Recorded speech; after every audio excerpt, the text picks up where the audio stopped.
Tenho dito várias vezes, lembrando aos irmãos, o quanto somos imediatistas. Nós gostamos das coisas rapidamente. Nós queremos que as coisas aconteçam de forma rápida, breve. Crianças fazem isso constantemente quando querem alguma coisa de seus pais. Nós somos assim. Mas os pais sabem quanto tempo custa para educar um filho. Demora.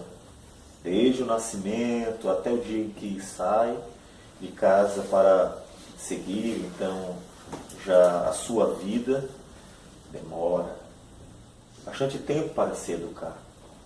E outros momentos da vida no quais nós precisamos de alguma coisa, tendo em vista que nós olhamos sempre para o fim dessas coisas e não para o processo delas, nós ficamos ansiosos. Nós queremos que as coisas aconteçam, Nós queremos porque nós olhamos costumeiramente apenas para aquilo que almejamos. Deus olha para o processo. Porque ele é importante, ele cumpre um papel. E nós que estamos acompanhando a história da redenção de Gênesis e seguiremos, estamos vendo o processo. Demorou. Se Deus tivesse pressa da redenção, ele teria realizado nos primeiros anos de Adão e Eva. Se Deus quisesse, poderia ter resolvido o problema do homem rapidamente. Mas Deus quis esperar milhares de anos. De Adão até Jesus e de Jesus até a volta dele. São milhares de anos. E Deus pacientemente esperou. Porque Deus, ainda que tenha como foco o propósito, a sua glória, sempre, em todas as coisas, interessa e importa para Deus o processo delas. Porque por meio do processo ele também é glorificado. Ele também é exaltado. Assim, nós gostaríamos de ler a palavra do Senhor em Êxodo capítulo 18. Êxodo capítulo 18. Alguns versículos deste capítulo para dar início à exposição de um bloco maior. Na verdade, faremos a exposição de Êxodo capítulo 5 a 18. Todavia, nós estaremos fazendo uso de textos fundamentais, chaves, para compreendermos o que se deu neste, que podemos chamar de um ensaio histórico-narrativo da redenção. É como se olhássemos para toda a redenção numa narrativa só, que nos aponta para esses elementos fundamentais da história redentora. Então nós estaremos fazendo a leitura do versículo 1 e depois pularemos para o versículo 7 até o versículo 11 de Êxodo 18. Diz assim a palavra do Senhor: Ora, Jetro, sacerdote de Midian, sogro de Moisés, ouviu todas as coisas que Deus tinha feito a Moisés e a Israel, seu povo, como o Senhor trouxera a Israel do Egito. Então saiu Moisés ao encontro do seu sogro, inclinou-se e o beijou, e, indagando pelo bem-estar um do outro, entraram na tenda. Contou Moisés a seu sogro tudo o que o Senhor havia feito a Faraó e aos egípcios por amor de Israel, e todo o trabalho que passaram no Egito, e como o Senhor os livrara. Alegrou-se Jetro de todo o bem que o Senhor fizera a Israel, livrando-o da mão dos egípcios, e disse: Bendito seja o Senhor, que vos livrou da mão dos egípcios e da mão de Faraó. Agora sei que o Senhor é maior que todos os deuses, porque livrou este povo de debaixo da mão dos egípcios, quando agiram arrogantemente contra o povo. Senhor Deus amado, Tua palavra é o Teu poder para a salvação. Por meio dela, Senhor, tens libertado pessoas. E assim, nós confiamos na ação do Teu Santo Espírito pela palavra. Por isso, nos colocamos diante de Ti, para que, humildemente, sejamos instrumentos do Senhor, a fim de que a tua palavra seja anunciada com fidelidade e excelência, e tu sejas glorificado, ó Deus, por meio da pregação. Que o Senhor possa edificar, alcançar vidas, que o Senhor fale conosco, é o que nós te pedimos. Tudo em nome do Senhor Jesus. Amém. Amém. Podemos dizer que a redenção se deu. Agora, o testemunho de tudo que Deus fez nas páginas anteriores, num período que relativamente foi longo, não foram poucos dias, meses, se passaram até que Deus cumprisse a redenção, castigasse, julgasse o povo do Egito que estava escravizando, e agora o testemunho se espalha. Jetro, sacerdote de Midian, que estava longe, ouviu falar das grandezas de Deus. As pessoas souberam. Nós veremos mais adiante que outros povos, outras nações, também ouvem acerca do que Deus fez aos egípcios, de tal modo que ficam com medo da aproximação de Israel, quando recebem a notícia de que Israel, como um povo, está caminhando rumo a Canaã.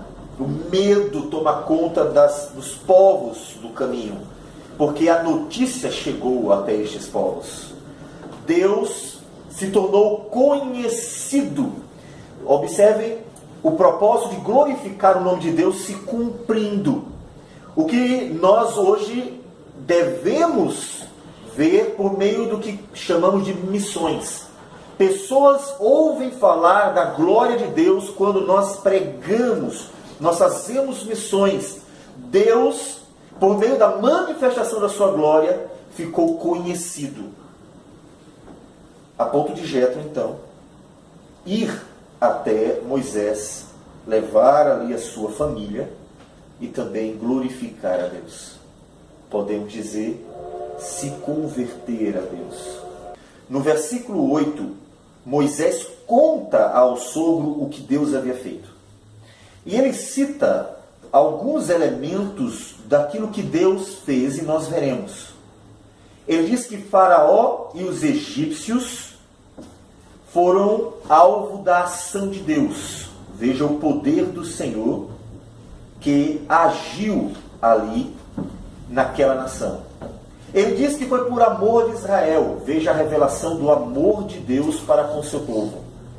E diz que todo o trabalho que passaram, ou seja, todas as pragas, tudo aquilo que aconteceu, e fruto do castigo de Deus, porque Deus viu o sofrimento do trabalho como escravos. Então, aquilo que sofreram e aquilo que Deus fez depois por causa do sofrimento. Então, a justiça divina. E como o Senhor os livrara. Então, a salvação de Deus. Deus se revela quem Ele é por meio de atos redentores. Parece-nos bastante adequado dizer que Jetro se converteu ao Senhor. A alegria tomou conta do coração dele ao ouvir falar das maravilhas de Deus. E ele bendisse ao Senhor e reconheceu que, na verdade, o Senhor, o Deus de Israel, era maior do que todos os deuses. Ou seja, ele é que verdadeiramente era o Senhor, o Deus de toda a terra. Jetro reconhece e levará para sua família, seu clã, tudo isso que ele aprendeu da parte de Deus.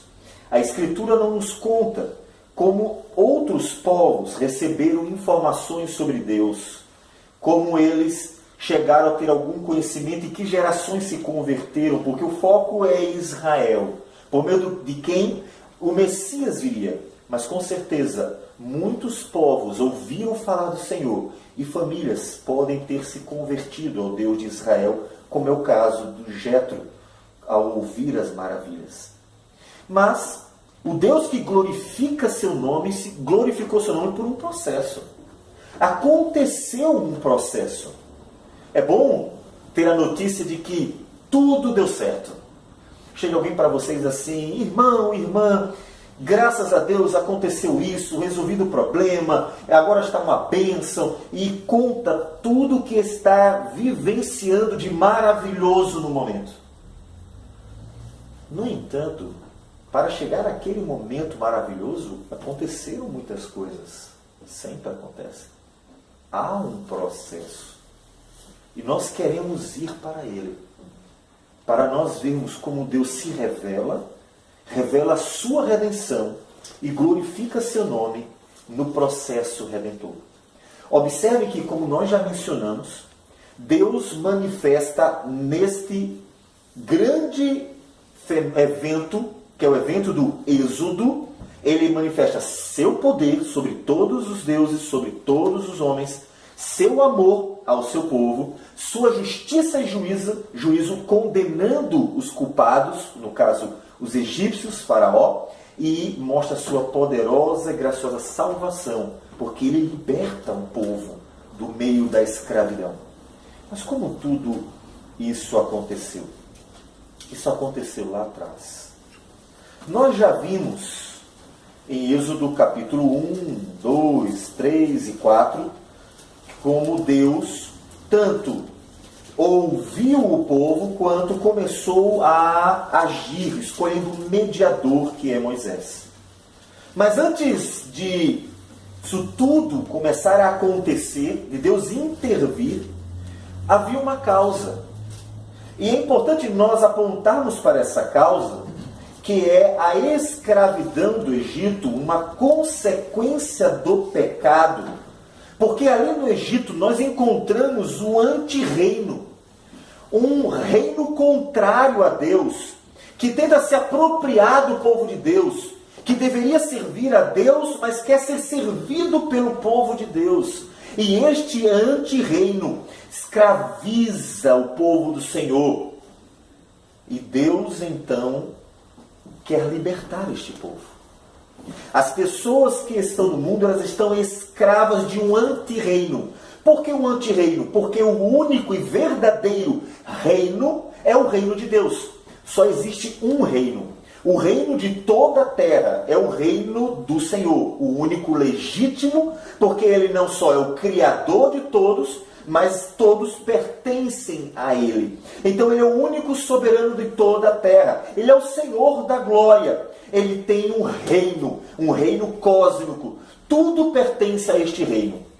Mas no meio deste glorioso e grandioso reino aparece um reino que é um reino parasita. Por que um reino parasita? Porque é um reino que existe a partir do sugar a vida do reino de Deus. Ele não existe em si mesmo. Ele jamais existiria fora do reino de Deus.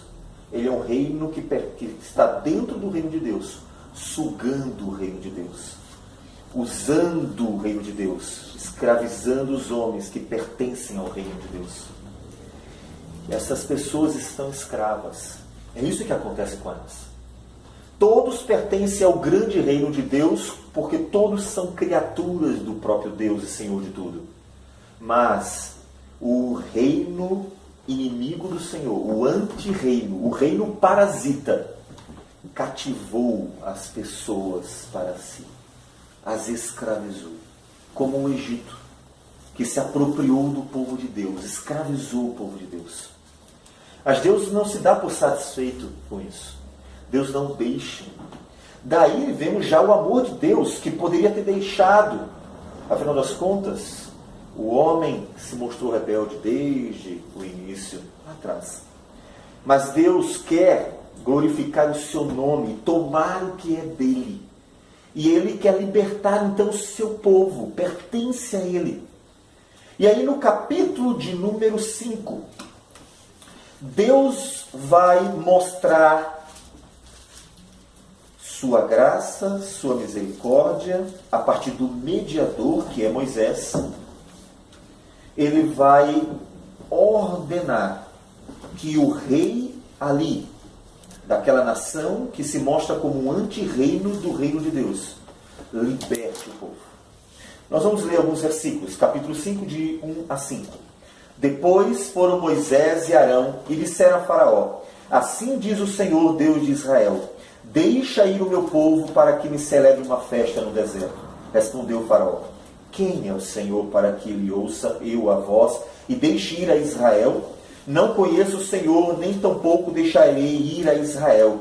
Eles prosseguiram: o Deus dos hebreus nos encontrou. Deixa-nos ir, pois, caminho de 3 dias ao deserto, para que ofereçamos sacrifícios ao Senhor, nosso Deus, e não venha ele sobre nós com pestilência ou com espada. Então lhe disse o rei do Egito: por que, Moisés e Arão, por que interrompeis o povo no seu trabalho? Ide às vossas tarefas. Disse também Faraó: o povo da terra já é muito, e vós os distraís das suas tarefas. Deus manda um mediador. Moisés, fala da minha parte, como um embaixador, e ordena àquele rei deste reino parasita que liberte meu povo, que deixe meu povo ir. É meu povo. Diga que ele o liberte para servir-me, porque foi feito para me servir, não para servir a este rei deste reino parasita. Moisés vai dizer: Deus mandou libertar. Faraó simplesmente despreza. Haverá um confronto de reinos. Ele diz: quem é o Senhor? Não conheço o Senhor. Por que eu vou obedecê-lo? Como uma província de um império, ele se rebela contra o Senhor. Ele se rebela contra Deus e o despreza. Então Moisés adverte: olha, Deus mandou. Senão ele vai mandar pestilência e espada para nós. E este nós deve ser entendido como todo o Egito. E não apenas Israel, mas todo o povo. Todos que estavam ali. Se vocês não fizerem o que Deus mandou, Deus vai agir.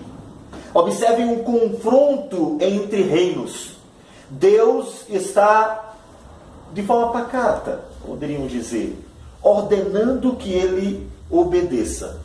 Caso não, vamos para a guerra. Faraó simplesmente declara guerra.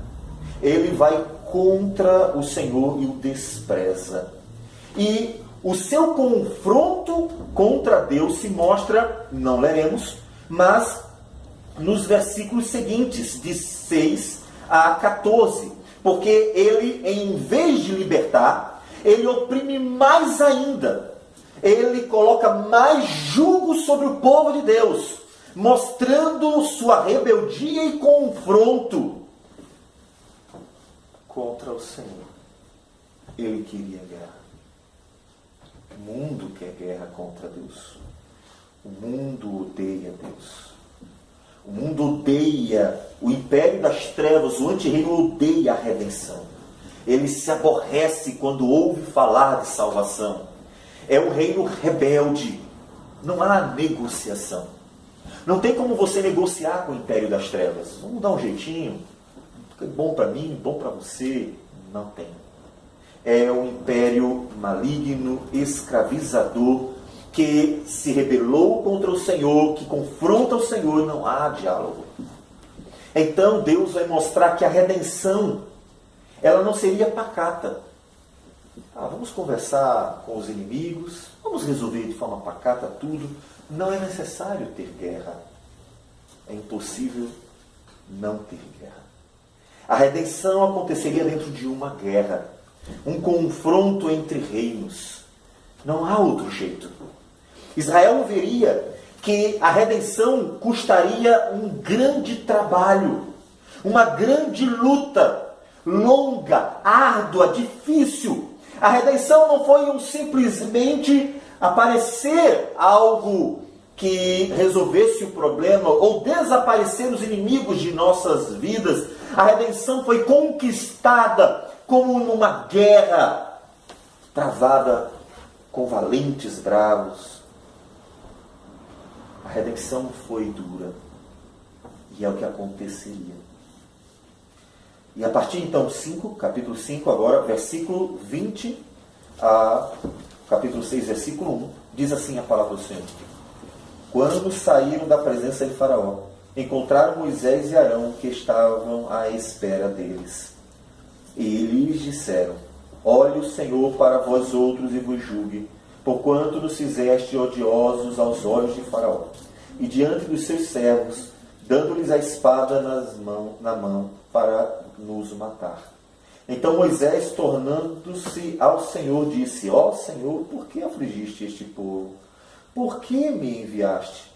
Pois desde que me apresentei a Faraó para falar-lhe em teu nome, ele tem maltratado este povo, e tu de nenhuma sorte livraste o teu povo. Disse o Senhor a Moisés: agora verás o que hei de fazer a Faraó, pois por mão poderosa os deixará ir, e por mão poderosa os lançará fora da sua terra. Eles esperavam alguma coisa simples. Moisés, talvez um pouco animado ou temeroso, mas esperando de uma forma ou de outra que Faraó desse atenção. Deus mandou, estou obedecendo, vou lá. Chega lá, ele é frustrado. E volta frustrado. E mais frustrado ainda porque piorou. O que era para melhorar, piorou. Em vez das coisas se resolverem, só pioraram.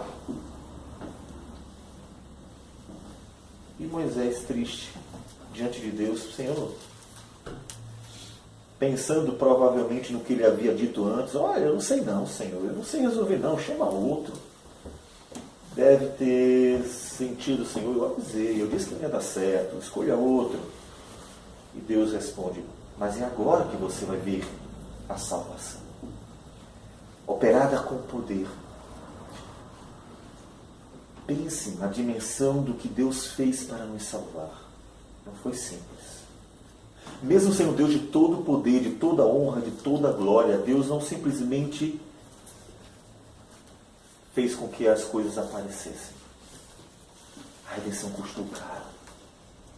E Moisés veria o custo da redenção, o processo da redenção, as lutas que seriam travadas para que Deus, invadindo, digamos, o império das trevas, libertasse o povo dele, libertasse de uma nação arrogante e escravizadora. Deus veio operar as maravilhas. Tenha calma. Observe a redenção que nos foi revelada na Escritura, mas que também está em curso na nossa vida. Afinal das contas, pessoas estão sendo salvas. Paciência. Inclusive, devemos lembrar, pensando no aniversário da congregação, que devemos ter paciência. A congregação vai caminhando por graça, misericórdia, à medida que Deus vai operando. Paciência. Porque Deus age assim. Deus age para a sua glória, no tempo certo, do jeito certo. Você foi salvo com muita paciência, depois de um processo longo para que a palavra de Deus chegasse ao seu coração. Então, tenha paciência também. Espere. Deus vai redimir o seu povo. E Deus começa então, a partir do capítulo 7, as pragas. Manifesta o seu poder, é uma guerra.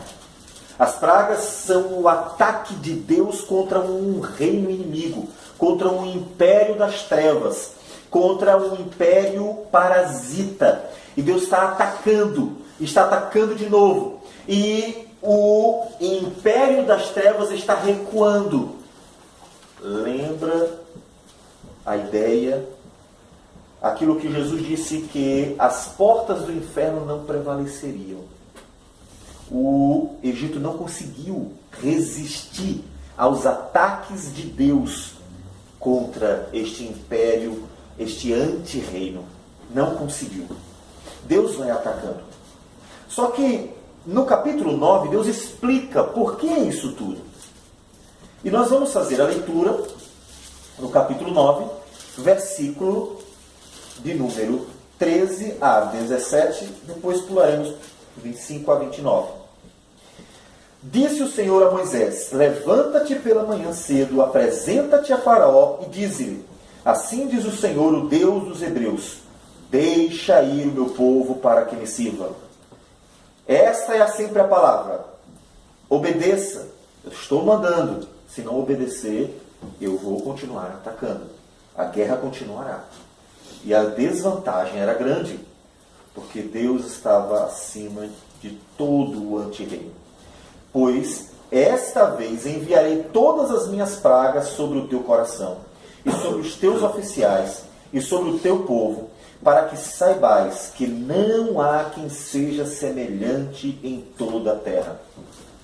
Nós vamos observar no texto do capítulo 9, que Deus mostra, como veremos no versículo 15 e 16, o propósito daquilo que está acontecendo, mas já mostra no versículo 14, que Ele era o único Deus. Não há semelhante em toda a terra. Não há Deus como eu. Não há. Deus já apresenta no confronto a sua glória como único Deus. Pois, versículo 15, já eu poderia ter estendido a mão para te ferir, a ti e ao teu povo, como pestilência, e teria sido cortado da terra. Mas deveras para isso te hei mantido, a fim de mostrar-te o meu poder, e para que seja o meu nome anunciado em toda a terra.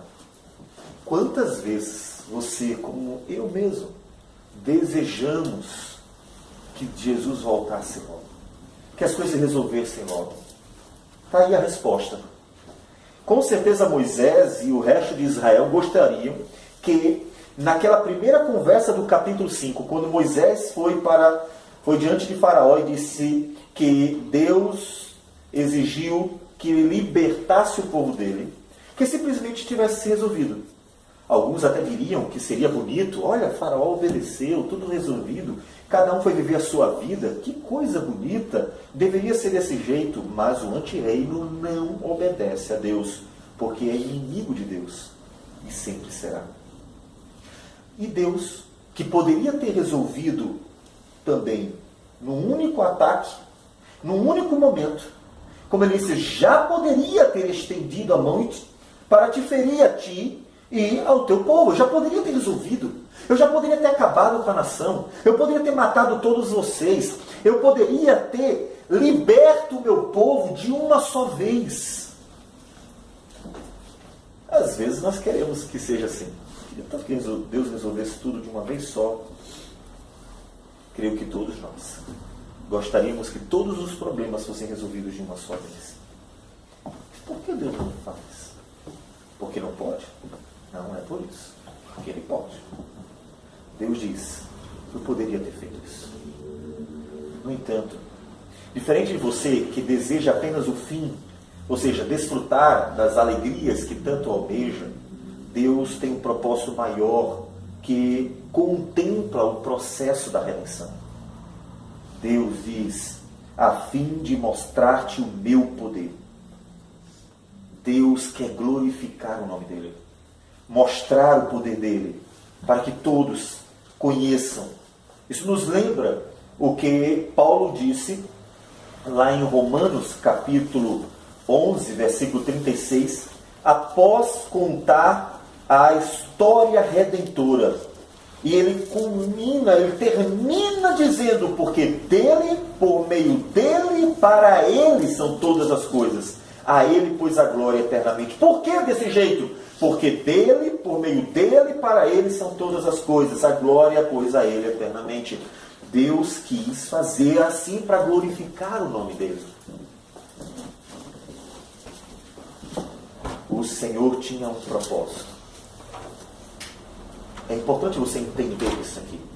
Porque nós somos constantemente alvos de problemas, angústias, inimigos, coisas dessa natureza, o tempo inteiro. E não apenas pessoalmente, mas como um povo de Deus no mundo pagão, num antirreino, nós gostaríamos que Jesus voltasse logo. Lembra das palavras do Senhor? Não. Deus tem um processo. Porque Deus não visa apenas nosso bem-estar final.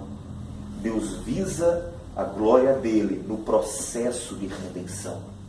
no que Deus está fazendo na tua vida, em tudo aquilo que Ele faz no processo, que envolve seu sofrimento, que faz você aprender a amadurecer, parar de pecar contra o Senhor, que envolve aprendermos a confiar, depender de Deus, que no processo vai cuidando de nós de forma graciosa, como acontece na caminhada no deserto, que envolve mostrar o poder dele para o mundo, para que o mundo veja o poder de Deus manifesto em todo o processo, que tanto nos santifica, quanto nos liberta das angústias, nos livra dos males e coisas dessa natureza. O processo faz parte. E você entender isso vai confortar o seu coração. Você não vai ficar a vida toda, mas por quê? Mas por quê? Mas por quê? Mas por quê? E nunca vai parar de perguntar, porque você ainda estará ansioso, esperando apenas o fim de tudo. O seu único desejo é encontrar a satisfação final, mas o propósito de Deus é muito maior e visa a glória dele. Então, todo o processo se torna importante. Todo o processo. Tudo. E aí você, sabendo disso, tem mais paciência. Senhor, eu queria resolver o problema de fato. Queria que tivesse resolvido. Mas, Senhor, eu sei que o Senhor está glorificando o Teu nome em todo o processo. Eu sei o quanto eu posso estar aprendendo sem perceber, por meio de ouvir a Tua palavra e ao mesmo tempo sendo quebrantado por meio do Teu agir. Eu sei o quanto o Senhor estará glorificando o Teu nome das formas mais ricas, como só o Senhor faz. Então me ajude a ter paciência. Me ajude a se alegrar no fato de que o Senhor está fazendo isso. A certeza de que o Senhor está operando assim. Como Paulo, que depois que orou 3 vezes para que Deus tirasse o espinho na carne, ouve de Deus a seguinte frase em 2 Coríntios 12, 9. A minha graça te basta, porque o poder se aperfeiçoa na fraqueza. Paulo simplesmente se conforta. E então responde, de boa vontade, pois, mais me gloriarei nas fraquezas, para que sobre mim repouse o poder de Cristo. Pelo que sinto prazer nas fraquezas, nas injúrias, nas necessidades, nas perseguições, nas angústias, por amor de Cristo. Porque quando sou fraco, então é que sou forte. Ele então espera. Deus estava glorificando o nome dele no processo. E Paulo então, entendendo o que Deus disse, se tranquiliza diante do Senhor. Tranquiliza seu coração. O fato de haver um processo significa que Deus está agindo. Não é o contrário, como costumamos pensar, por causa do longo tempo. Parece a ausência. Mas, na verdade, este longo tempo de processo, conforme Deus nos diz, que opera em nós, ele representa, ele aponta para a presença do Senhor, cumprindo algo maior, glorificando o nome dele na nossa vida. Então, ter paciência é fundamental. É como se Deus dissesse para você: meu filho, tenha paciência, eu vou lhe dar, eu vou lhe ajudar, eu vou resolver. Mas, olha, eu preciso fazer isso aqui, eu preciso desse jeito. A gente faz isso com os filhos, não faz? Quando os filhos querem alguma coisa e querem logo. E aí os pais, às vezes, estão preparando. Pense num pai que está preparando um carrinho de rolimã para o seu filho. O filho está ansioso para correr na rua com o seu carrinho. E aí, pai, mas o pai quer caprichar. Não, pai, não precisa pintar, não. Não, calma, meu filho, vai ficar melhor. E todo o processo, acompanhado pelo filho, é longo, é demorado. Corta daqui, corta dali e trabalha até que aquilo fique bom. Deus vai trabalhando para a glória dele. Porque aquilo que Deus faz na nossa vida glorifica o nome dele. Somos como uma obra de arte nas mãos do nosso artista, do nosso Senhor, que modela a nossa vida. É Ele quem pinta a nossa vida com graça. Então, ter paciência é importante. Meu filho, tenha paciência. Calma. Se você me apressar, vai ficar mal feito. Então, tenha paciência. Com paciência, tudo vai ficar bem feito. Um pai diria isso, seu filho. Deus estava fazendo esta obra. Israel precisava entender. Eles estão na 7ª praga. Ela vai acontecer. Então, ainda tinha um caminho. Assim como já tinham percorrido um caminho. 7 pragas, isso não acaba, isso não vai terminar. Deus já poderia ter resolvido na primeira, e vai até quando? Será que vamos ter que enfrentar 20 pragas? O povo poderia estar inquieto. E diante da pressão, do sofrimento que eles passavam no Egito, isso angustiava e deixava o povo mais apreensivo ainda. Mas eles teriam que ter paciência. E no versículo 25 a 29, diz assim: por toda a terra do Egito, a chuva de pedras feriu tudo quanto havia no campo, tanto homens como animais. Feriu também a chuva de pedras toda a planta no campo e quebrou todas as árvores do campo. Somente na terra de Gósen, onde estavam os filhos de Israel, não havia chuva de pedras. Então Faraó mandou chamar a Moisés e a Arão, e lhe disse: esta vez pequei, o Senhor é justo, porém eu e o meu povo somos ímpios. Orai ao Senhor, pois já bastam estes grandes trovões e a chuva de pedras. Eu vos deixarei ir, e não ficareis mais aqui.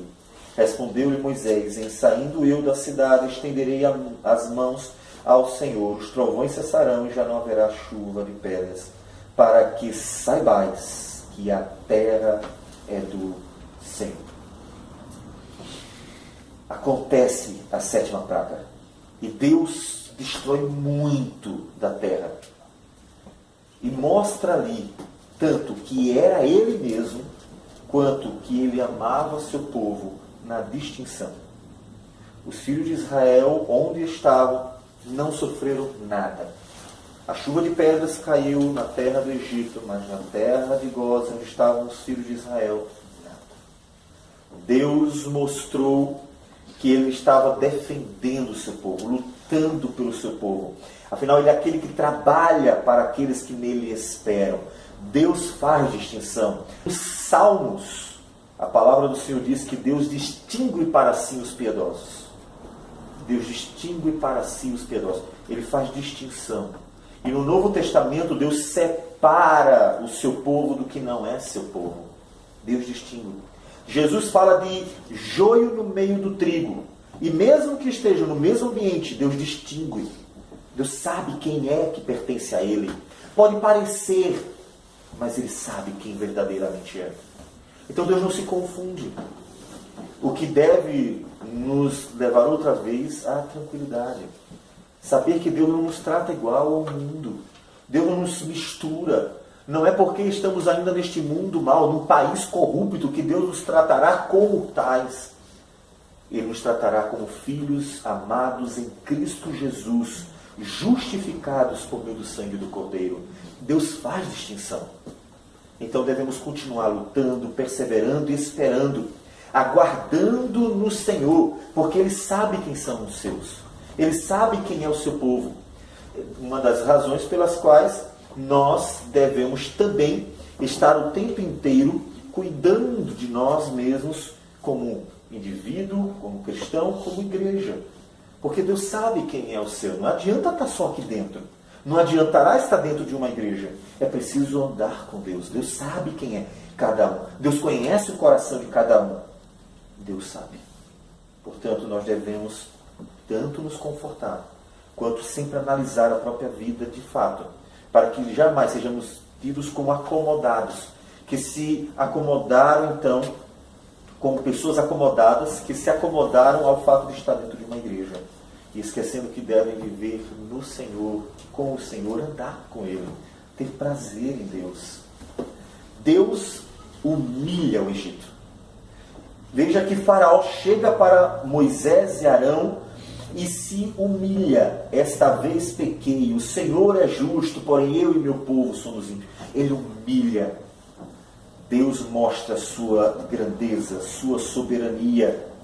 Colossenses capítulo 2, versículo 13 a 15. A palavra do Senhor diz que: e a vós outros que estáveis mortos pelas vossas transgressões e pela incircuncisão da vossa carne, vos deu vida juntamente com ele, perdoando todos os vossos delitos, tendo cancelado o escrito da dívida que era contra nós, e que constava de ordenanças, o qual nos era prejudicial, removeu inteiramente, encravando na cruz, e despojando os principados e as potestades, publicamente os expôs ao desprezo, triunfando deles na cruz. Deus humilhou o Egito, glorificou o seu nome e mostrou que eles nada podiam contra o Senhor e que eles não podiam deter Deus de redimir o seu povo, como Cristo fez por nós, mostrando na cruz que ninguém podia detê-lo no propósito de redimir o seu povo, de tirar o seu povo. E Jesus humilhou, despojou os seus inimigos por meio de sua vitória na cruz, sobre os pecados, na ressurreição, sobre a própria morte.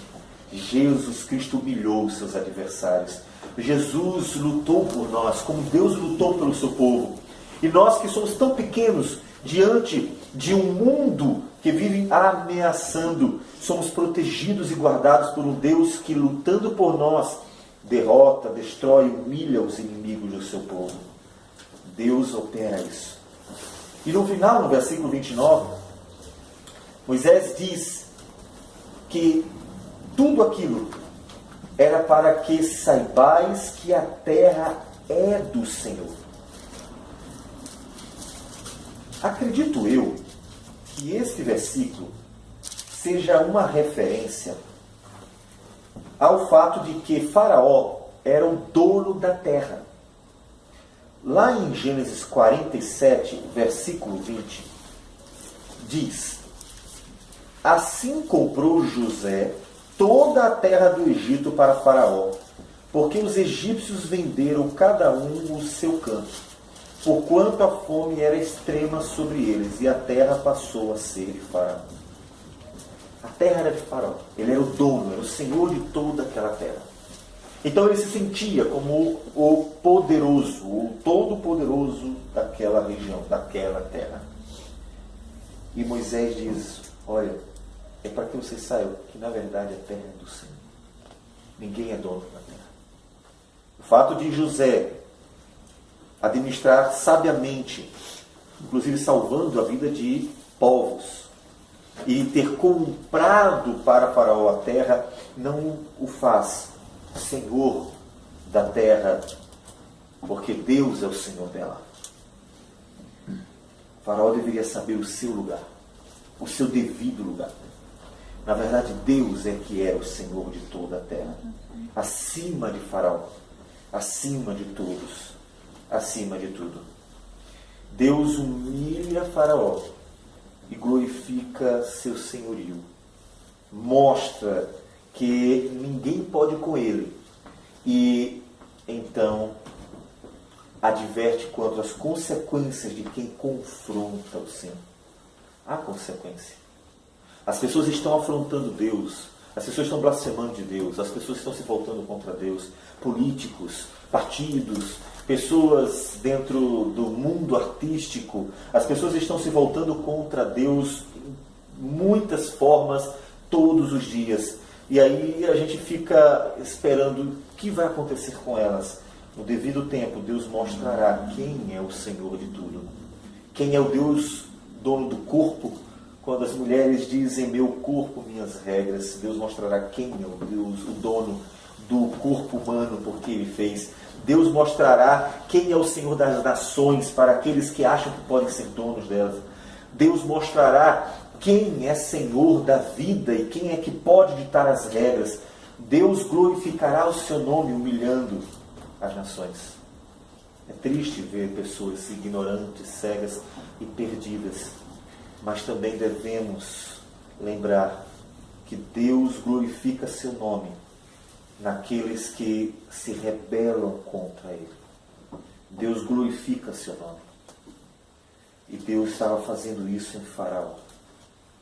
Todavia, mesmo com toda essa manifestação de poder, a redenção não estava nisso. Vamos para o capítulo 12 de Êxodo. É interessante que, mesmo com 10 pragas, mesmo com toda a humilhação sobre o Egito, a redenção de Israel não deve ser considerada como redenção alcançada por esta demonstração de força que Deus apresentou. O capítulo 12 é fundamental, porque o capítulo 12 antecede o juízo divino. O que está acontecendo são diversas ações de julgamento de Deus contra o mundo pagão. Lembre que eu mencionei que esse bloco narrativo representa muito bem, e eu entenderia até como um ensaio histórico narrativo, toda a redenção cósmica. E as pragas mostram os juízos de Deus sobre o mundo pagão. E vem o juízo final.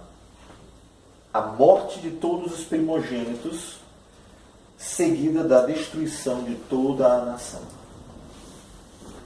O que é maior do que o castigo, ou melhor, o que era maior do que o cativeiro, o sofrimento, a escravidão de Israel, era o juízo divino.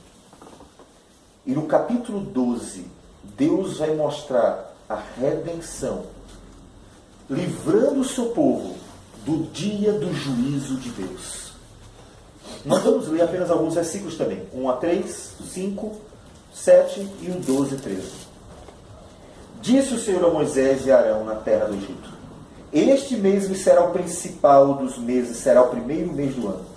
Falai a toda a congregação de Israel, dizendo: Ao 10 deste mês, cada um tomará para si um cordeiro, segundo a casa dos pais, um cordeiro para cada família. 5. O cordeiro será sem defeito, macho de 1 ano. Podereis tomar um cordeiro ou um cabrito. 7. Tomarão do sangue e o porão em ambas as ombreiras e na verga da porta, nas casas em que o comerem. 12, 13. Porque naquela noite passarei pela terra do Egito e ferirei na terra do Egito todos os primogênitos, desde os homens até os animais. Executarei juízo sobre todos os deuses do Egito. Eu sou o Senhor. O sangue vos será por sinal nas casas em que estiveres. Quando eu vir o sangue, passarei por vós, e não haverá entre vós praga destruidora, quando eu ferir a terra do Egito. Deus está para lançar o juízo dele. E agora, Deus vai mostrar sua redenção. Observe que a redenção estava naquele sangue do Cordeiro, sem defeito, aquele que aponta para Cristo Jesus. E é o sangue deste Cordeiro quem livra ou livrou Israel do juízo que viria sobre todos os deuses do Egito. A redenção do Senhor para Israel era maior do que tirar o povo de um mundo pagão, de um antirreino. A redenção do Senhor era livrar o seu povo do dia da ira do Senhor. Deus livrou o seu povo do dia do juízo que viria sobre o mundo pagão, de forma que um cordeiro morreu no lugar deles. Um cordeiro sem defeito, derramando o seu sangue, e este sendo identificado com as famílias, com cada casa, para que Deus, por meio do sangue do cordeiro, recebendo a morte do cordeiro substitutivo, não derramasse sua ira sobre o povo dele. Meus irmãos, é muito ruim ver um mundo pagão. E nós tantas vezes até nos sentimos ávidos por querer que Deus manifeste seu poder e glória, nos livrando deste mundo aterrorizador, este mundo que já não madeira. Mas a redenção não se encontra nessas manifestações de poder do Senhor, mas no Cordeiro. Esta é a redenção. Na verdade, o Cordeiro foi quem salvou de algo maior do que o mundo com todos os seus problemas. Salvou do próprio juízo divino, que é muito pior do que tudo que o homem possa fazer contra nós. É o mesmo que muitas pessoas aí fora precisam desta redenção. O que vai resolver o problema de nossa nação, de fato, o que resolveria, não vai ser uma medição de forças. Não vai ser uma guerra, mas vai ser a redenção do Cordeiro. A guerra de Deus contra o mundo é inevitável, mas somente o Cordeiro de Deus pode livrar as pessoas do império das trevas. Vocês sabem muito bem que Jesus é o Cordeiro de Deus que tira o pecado do mundo. E lembrando que todo este evento nos aponta para a redenção cósmica, aqui nós temos o ápice desta narrativa. A redenção que ocorre por meio do sangue derramado pelo Cordeiro. Israel é livrado, Israel é salvo por causa do sangue deste Cordeiro. Deus manifesta a sua força e seu poder, mas Israel é livrado do juízo somente pelo Cordeiro. Mesmo que Deus faça grandes coisas na tua vida, mesmo que Deus mostre o seu poder resolvendo os problemas da nossa vida, a redenção não está nisso. A redenção não está nisso. A redenção está num Cordeiro imolado, que substitui o homem, porque a redenção é o livramento do dia do juízo do Senhor.